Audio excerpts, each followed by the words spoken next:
He was an 800-pound mountain gorilla, wild. He walked right up to me, and he walked right up to the camera. This is 100% true, and he touched the lens.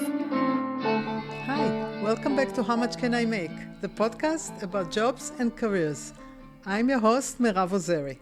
What if a love of photography, travel, technology, and nature could become a multi-million-dollar business? My guest today is Joe Ness, founder of Window of the World. Wow! He started in television and video production, but simple idea turned into a career that took him to nearly 100 countries and be one of the first one to build immersive video experiences seen in casinos, hotels, healthcare facilities, public places around the world. You can see some of his amazing video walls on his site, therealwow.com. It's in the show notes. So, let's turn to my conversation with Joe Ness.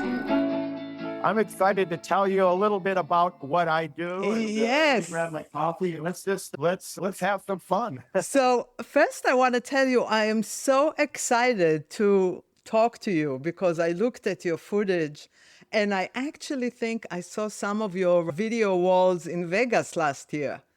And I always wondered what goes behind the scenes. So, of course, I have tons of questions. Your work impressed me. Your business is called Wow. Your stuff is absolutely stunning. Thank you. Thank you, Mirav. I appreciate your kind words, and I've had so much fun in the last 20 years creating this content. This is what I want to know. You started at MTV. How do you end up from that, building a career in the largest format LED, in the immersive display? How did this happen? What was the journey like? It's interesting. I've always had a passion for photography, not necessarily cinematography, but for photography. And I started this endeavor probably about 20 years ago, Mirav. I was an audio video contractor at the time. Okay. And where we would put big video walls in casinos and in churches. We did big stadiums, and I had 25 employees. We were doing big stuff. So I bought this video camera. What I did was I put a plasma TV in my house, and I took the plasma TV and I rotated it, which was never, ever done. This was 20 years ago. And that was when plasmas just first came out. I know. And you can never put a TV on the wall before a plasma. And I wanted my content, and not to even sell at the time, but I wanted to look not like a movie, not like a TV. I wanted to look special. And by going vertical, that's what it did. I bought my own cameras, and I would take the camera and lock it down just like a photo. One of my first shots, I went to Yosemite National Park. Yeah. And I framed Yosemite Falls between two vertical trees. And it looked just like a photo, but all you saw moving was the waterfall. And it was HD, and no one was seeing that at the time. And I would play it just for my wife and my kids and my guests that would come over at my house at the time. And what happened was truly amazing. I built a small library, and I was working for an owner of a big casino conglomerate. They were privately held, and I worked directly with the owner. We were just playing music videos and sports. I had one of these playing in my office, and he came by and looked at it. And the funny thing is, he noted it, and then he signed some of my invoices, and he left, and then he came back 5 minutes later, and he goes, "Let me see that again." And then he asked me could I put a couple of these TVs in my front desk area so I can calm and relax my guests while they're waiting to check in to the hotel. So I had to figure this stuff out. He gave me a good budget, and get this, literally now 20 years later and over $65 million invested, it has become the brand of this billion-dollar organization. They have hundreds of large LED walls now. I've traveled to nearly 100 countries to create this content, and here I am, and that's what started this whole thing. And now I've retired from the casino, and I've started a new business called Windows of the World. Wow. And it's been quite a journey. Tell our audience, what does WOW do? WOW is Windows of the World, and we deliver the healing power of nature and humankind. And we do that with beautiful imagery from around the world, and we deliver it. Right now, our main market is healthcare, mental health, and assisted living. We have thousands of images. If you can imagine TVs and LED displays, and when people walk into, let's say, an assisted living, the gathering areas, we put 12-foot wide LED displays in full 4K resolution. And we have a special app where they can display this content in any way they want. In the assisted living market, a lot of these patrons want to see something familiar. So even though we have shots from all over the world, from Tibet to Antarctica to all these places, we have what we call a 101, which is a 101-mile radius of any place we install these things. And so we could put 80% of the shots 101 and 20% of the rest of the world, or any combination. We're delivering the healing power of nature and humankind. And I've decided to kind of move away from the casino realm and the hospitality realm and move it all towards something that has the highest impact. This is what impressed me the most about you, because really you could have gone not only casinos and sports and world events and all of that, with those huge displays that are amazing. You chose to go into wellness.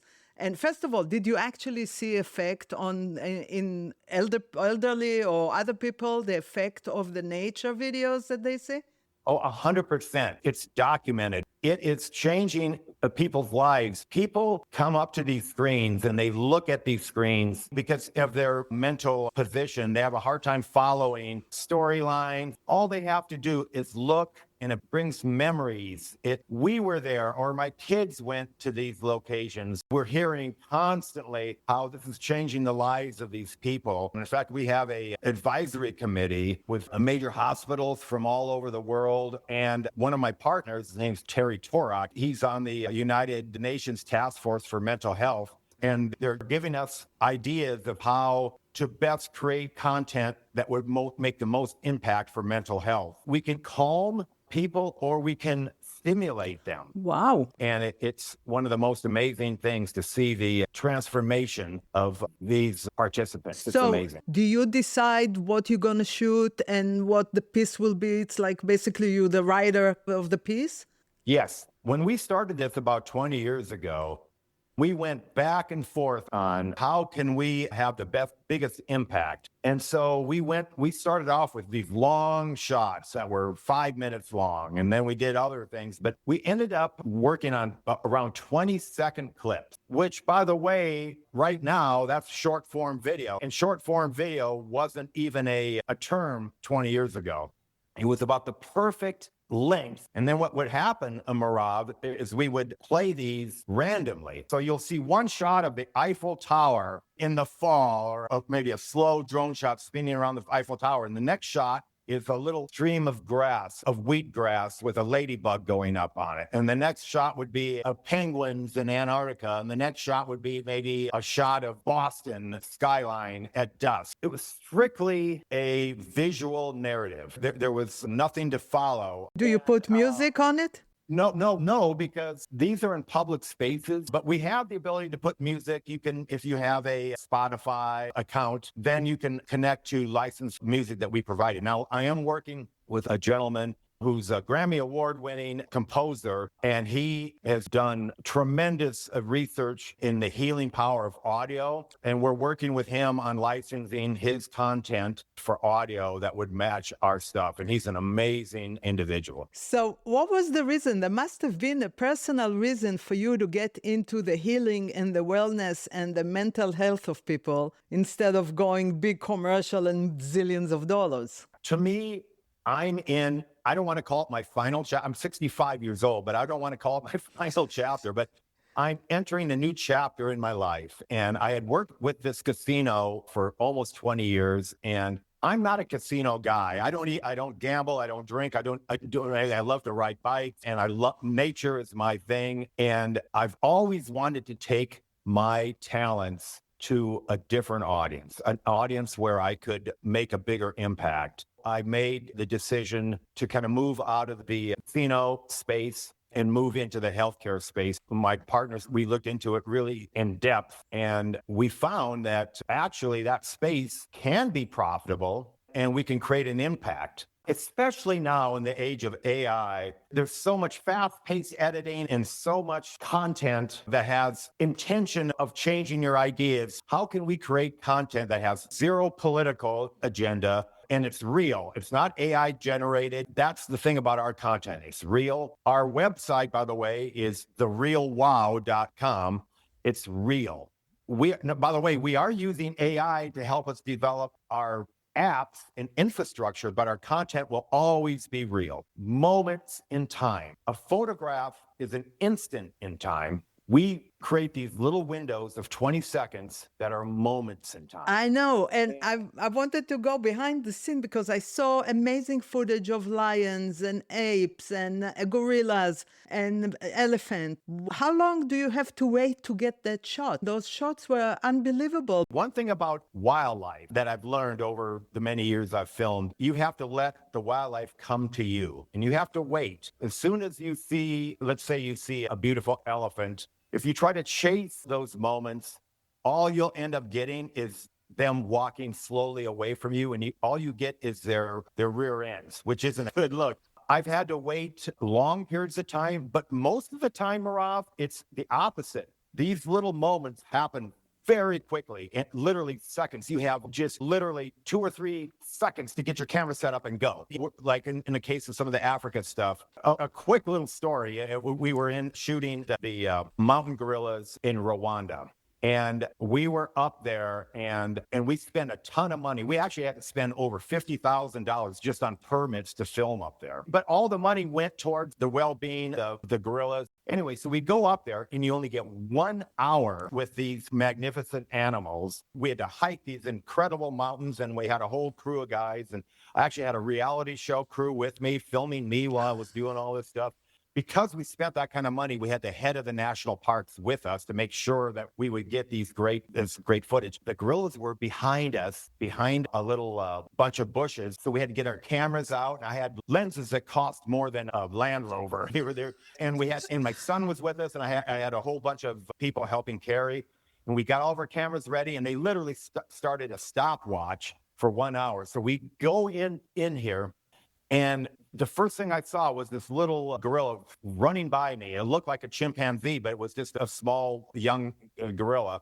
And for the first 15 minutes, I was trying to chase these gorillas to get shots, but I was only getting their rear ends. And at the time, I'm thinking, oh my gosh, I've spent all this money and I'm only getting the rear ends of these gorillas. But here's the story. I saw the big patriarch of the family, this big silverback gorilla, and he was sitting behind this bush, and I couldn't quite see him, but I zoomed in and I had this incredible picture. If he would only move the foliage away from his face, I would have this National Geographic shot. I said, screw it, I'm going to focus on his face and hit record and just see what happens. And I hit record, and all of a sudden he pulled and looked into the lens, and I started crying. I couldn't believe it. I casually looked down, made sure that my record light was working, and it was. And he looked at the camera, and the most amazing thing happened after that. He was the patriarch of the family. He got down and he walked right up to the camera. This is 100% true, and walked right towards me. And I wasn't scared. I just felt connected with this animal. He was an 800-pound mountain gorilla, wild. He walked right up to me, and he touched the lens. I have it all on video. He touched the lens. And by the way, I kept that fingerprint on that lens, that $50,000 lens, for 2 years. He touched the lens, and I think what happened was he saw this big round, this lens was like 6 inches big, it was this big professional lens.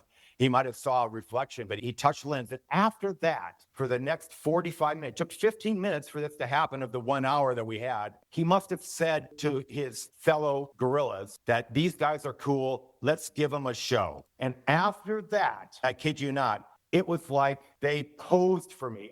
If I could have had all these gorillas in my studio and I had an Academy Award-winning lighting director, I couldn't have gotten better shots. They just posed. They were doing all these little things. I couldn't shoot enough shots. They were just all, little babies hanging from just looking into the lens, and these big, and then he would sit down and pose, look right at me and eat this root of this. It was the most amazing thing.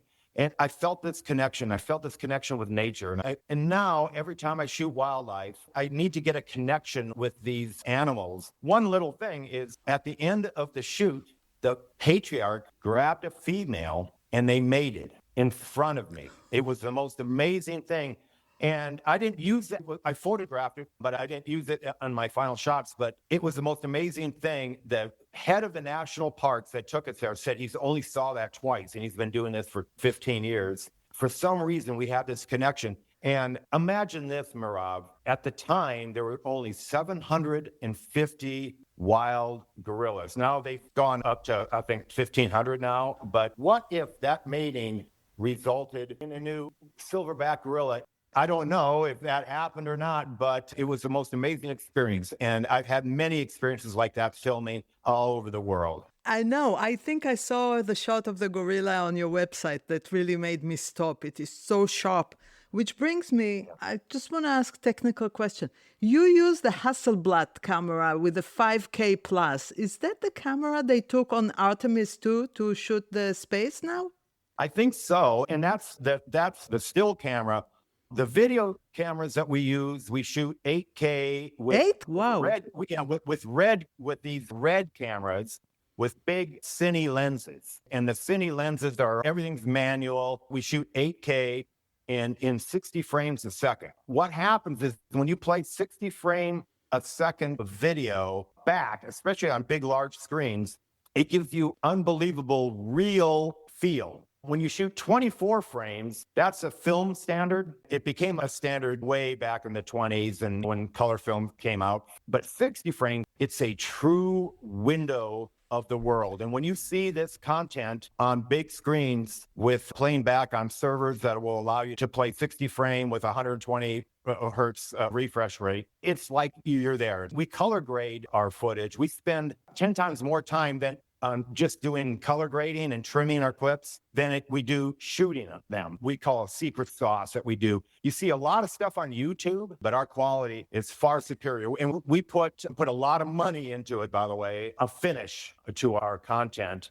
Everything looks good on a phone, but when expanding to 30, 50, 60-foot screens, and you're right next to them, you see everything. We want to make sure that we don't finish anything more than what nature can deliver. That's like a little bit of what we do, and it's been just amazing. And I can't tell you how excited. I just got back from a 1.5 month long trip with my drone and my red cameras. I traveled the whole Western United States. I drove 9,000 miles without going on interstates. I made sure that my GPS avoided big highways. And I'm a guitar player too, and I love playing guitar. And I found this little town called Clarksdale, Mississippi, and it's the home of the Delta Blues. And it's interesting. It's not a tourist place. It was dilapidated and kind of poverty stricken, but all these blues players were playing on the street.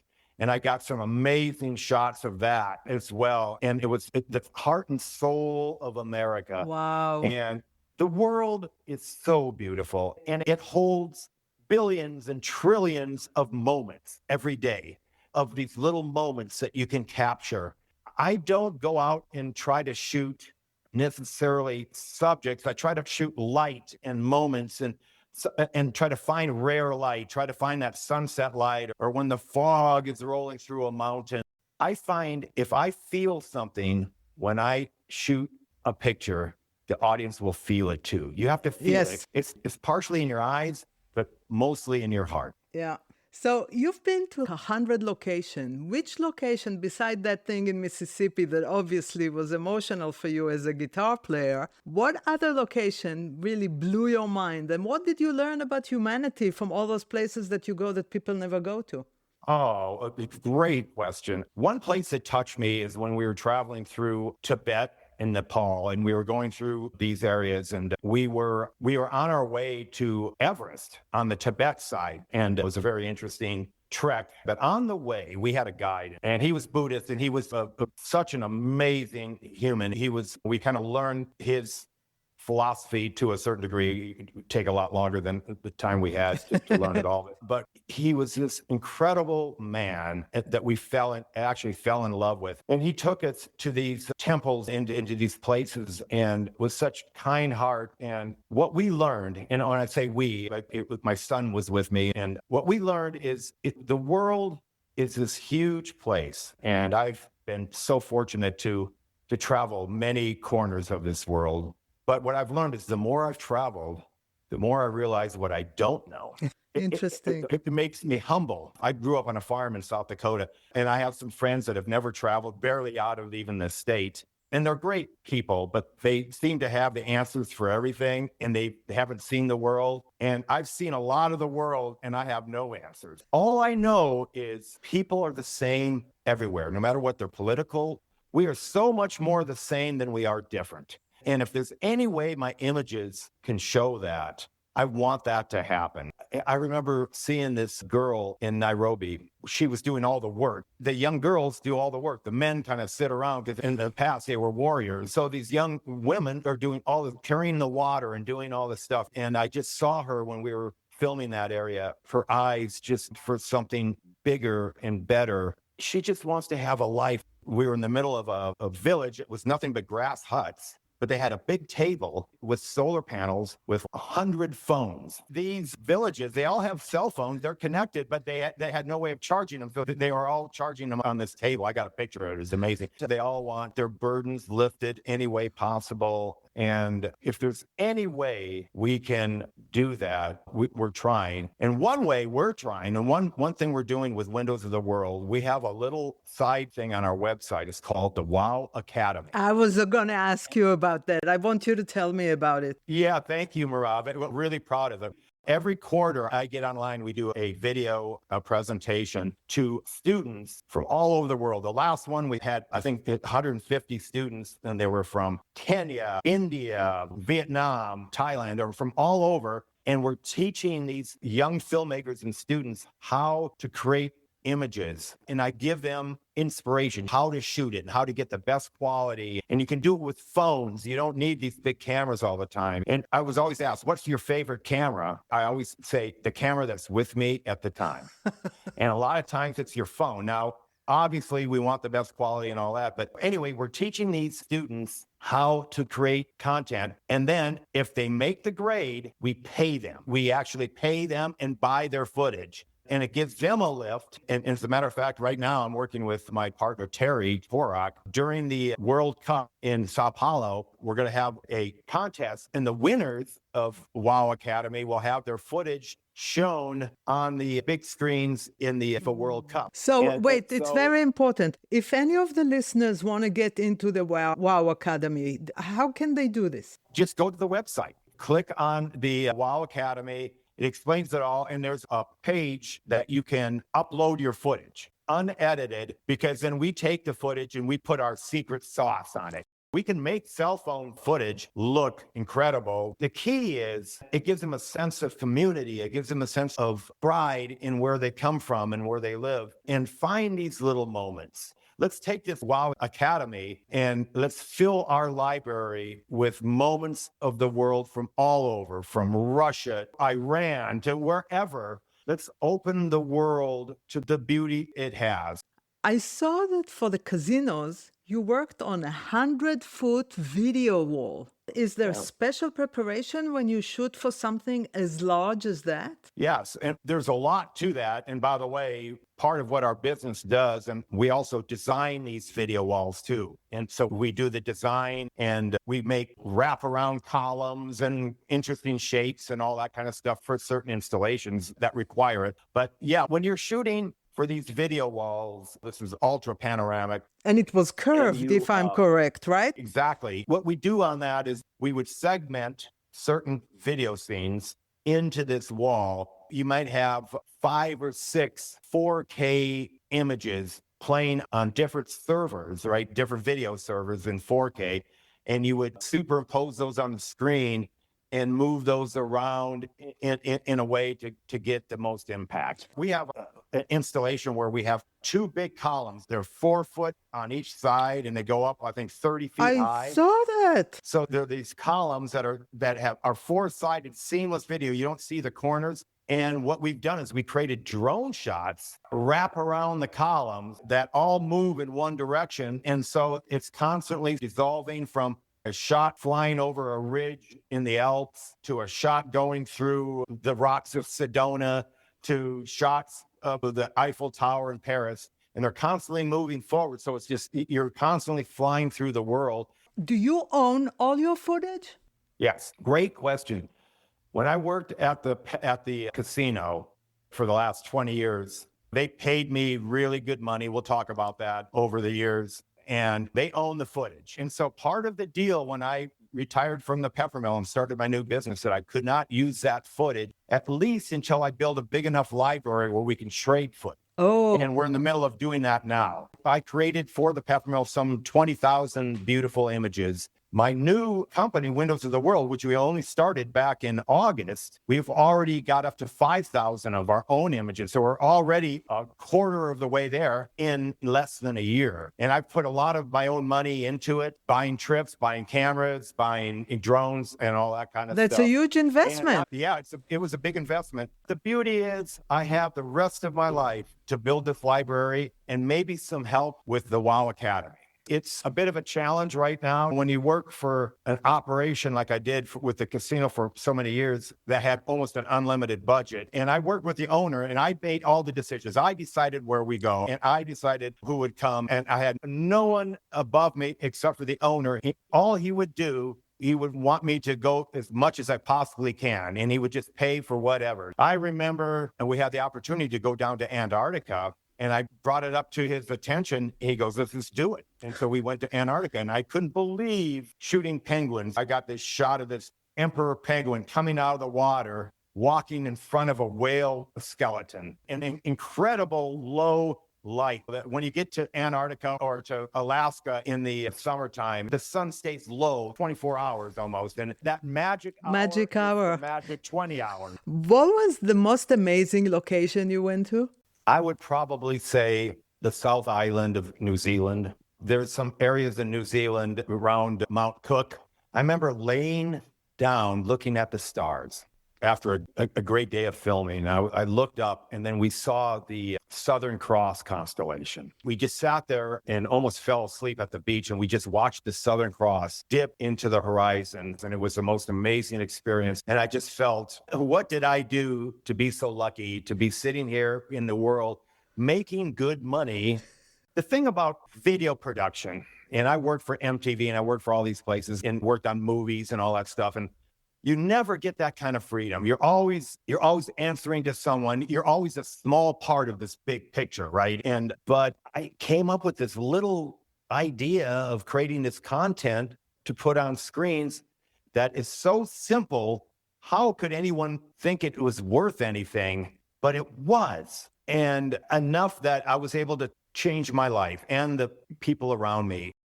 I looked on your website. I was surprised it wasn't so much drone, but drones were the big game changer, right? Yeah, they were a big game changer. And some of those shots were actually shot with a drone, but I got the right position and just hovered, didn't move at all. If I do use drone shots, I usually like to go slow and forward. For instance, the Eiffel Tower, I did it at night. So unbelievable to do a slow little wrap around. But usually if it's a drone shot, I try to make them really slow. Try not to have the motion of the drone take over the emotion of the shot. So you said you shot the Eiffel Tower at night. You can shoot with a drone anywhere in the world. Do you have license for that? We had to get special permits. In the case of Europe, I had to get another European license. And then you have to let the airports know what you're doing and all that stuff. And so it costs money to get good shots. How high are you allowed to fly the drone? Usually you stay within 400 feet of height. There's times I've flown up to 3,000 feet. We were in Patagonia, and I was with the top drone guys and top aviators of the country. We had to pay for the permit. They were with us. And he showed me how to take my drone to 3,000 feet, no flights or anything in the area. And that gave us the ability to get these unbelievable shots. But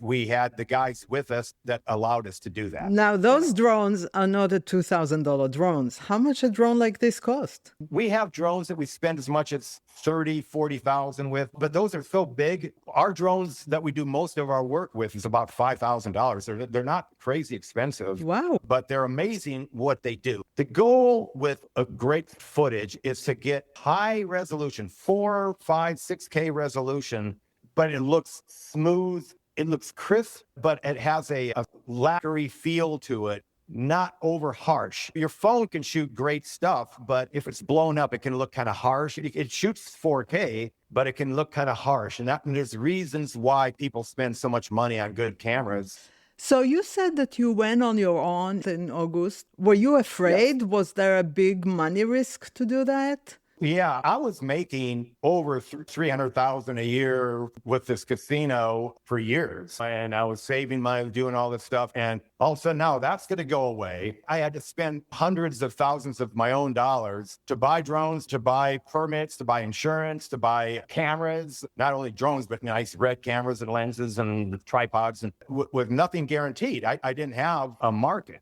Yeah, it's a huge risk. I haven't pulled in any outside money at all yet on this thing.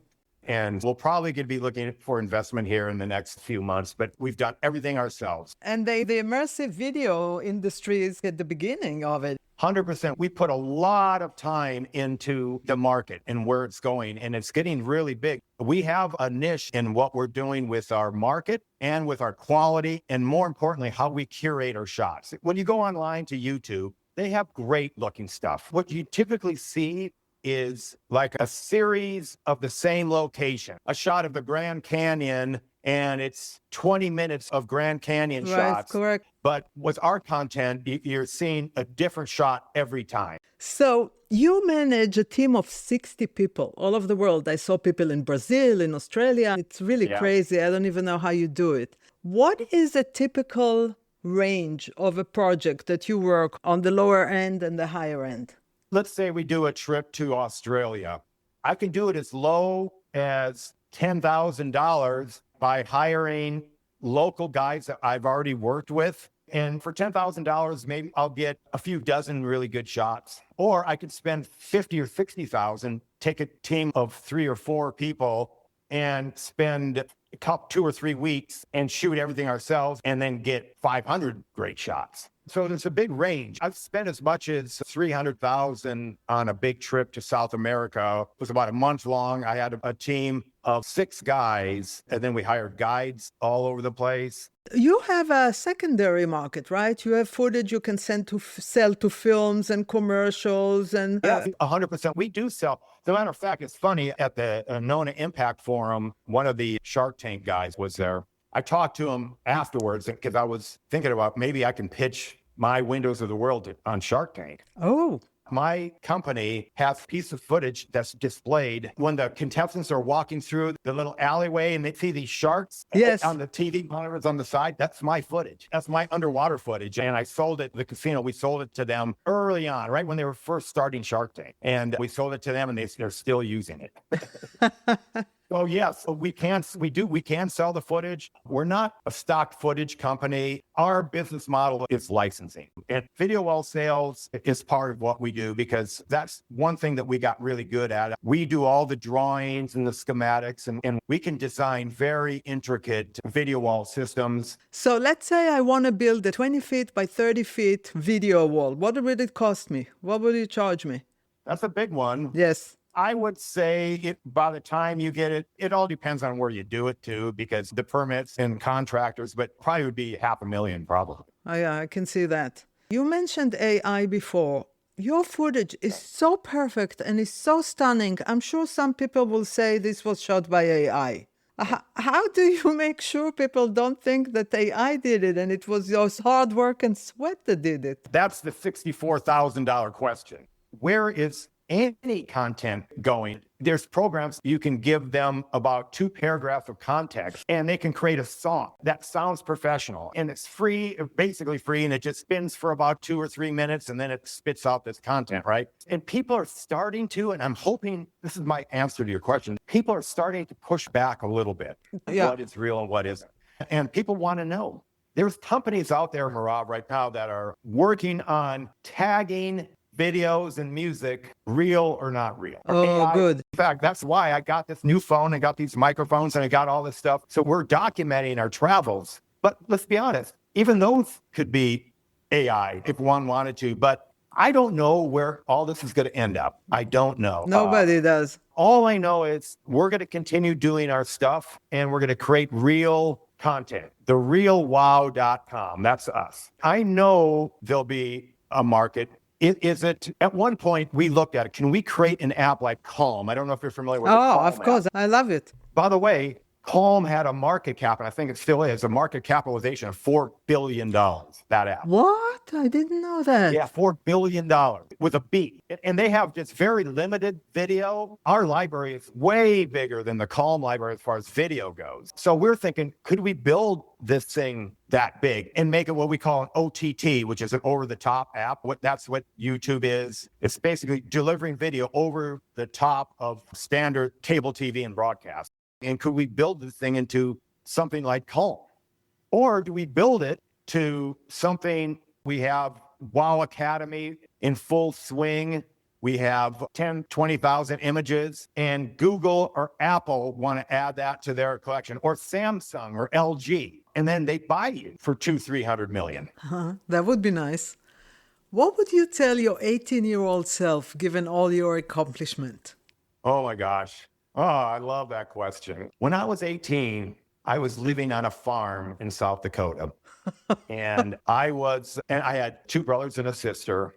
We had 1,000 head of cattle. We had 1,000 acres. We had the big trucks and we had the combines and all this big stuff. I was going to be a farmer and I loved it. Future Farmers of America is one of the largest youth organizations. And I was the president of our FFA chapter. And I was a leader in the farming community. And I had already had my own projects where I bought my own cattle when I was 18 and rented my own little plots of land. And I was starting to learn the business. My dad made sure I did that. And then what happened was the farm crisis happened of the mid 80s. You've probably heard of farm aid and all that kind of stuff. And by the way, the farm crisis was just as bad as the Great Depression, but only for a small group of farmers. Anyway, we lost the whole farm by the time I was 21. And I was going to college as an agricultural major.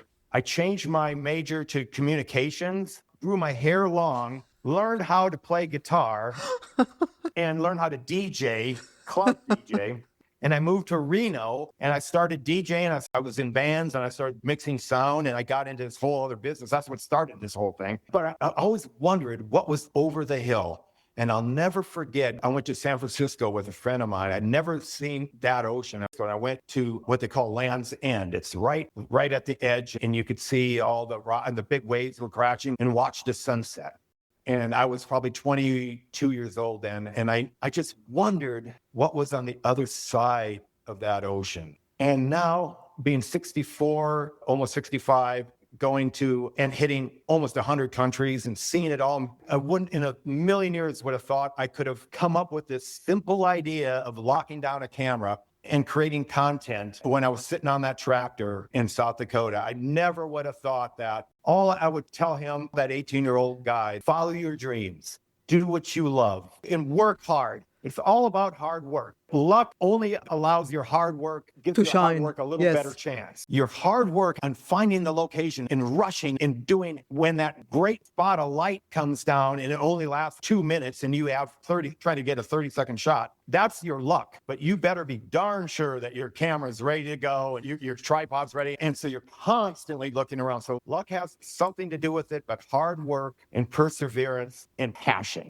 What is your dream project that you would like to do?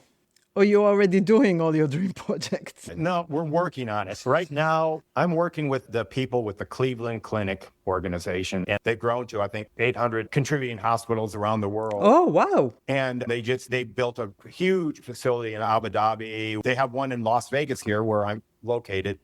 Incredible facility. It's the Cleveland Clinic, the Lou Ruvo Center for Mental Health. It's a leader in mental health research, and we put together an amazing proposal. Now, that project would be a dream project for me, where we would build incredible looking displays based on art. And by the way, this Cleveland Clinic in Vegas is an amazing place. The architect was Frank Gehry. He didn't want to go to Vegas. All these casinos, Steve Wynn and all these people wanted him to design their casinos. He wouldn't do it. He thought it was cheap, but he designed this place, his last big places before he died last year. So we designed some displays to pay homage to him and the artwork that they put into this building, where they're curved screens and the frames are built out of these stainless steel, look like little windows. And so we've pitched 3 times to those guys, and it's moving. And I'm actually going to be showing the CEO and all the head guys of the Cleveland Clinic, the pepper mill, here in a couple of weeks. That one contact will kick this new business off that we'll never have to look back.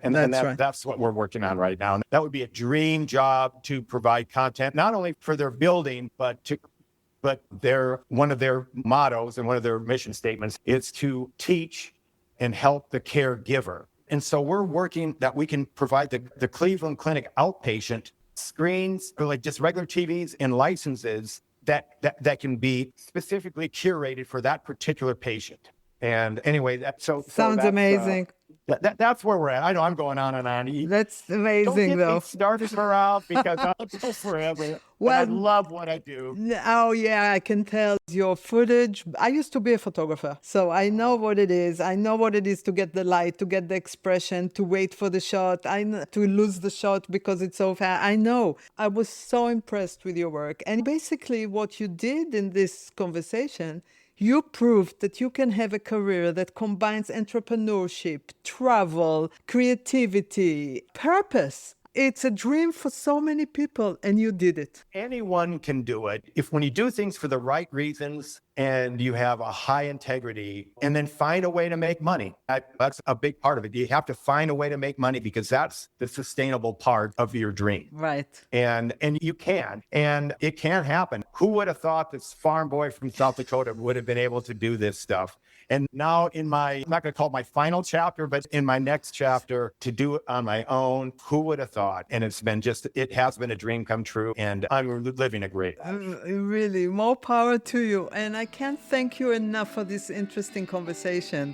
And I learned a lot, as an ex-photographer especially. Oh, thank you so much. Thank you for your interest, and thank you for your kind words. Of course. That's it for today. And if you're interested in other creative careers, visit howmuchcanimake.info and explore our creative careers category. You'll discover what different jobs are really like, how to break into the field, what skills you need, and how much you can earn. I will see you next week with another episode of How Much Can I Make?